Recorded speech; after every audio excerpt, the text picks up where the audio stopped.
Pendulum. So, ito, continuation ito ng ating small angle approximation. Ngayon naman, large angle approximation o yung 0.50, yung 15 degrees pataas. Okay? So, yung pagkuha ng T is the same thing. Same thing pa rin yun, yung pagkuha ng T, na-vlog na natin yun. So, ang ginawa natin ngayon, hindi na natin kinuha yung T. Given na yung T, in-apply na lang natin yung formula.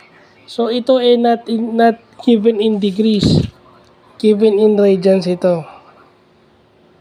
So, ba 3 seconds, 0.35 radians, di ba? Ayan. So, pag sinimplify mo siya, ito na yan.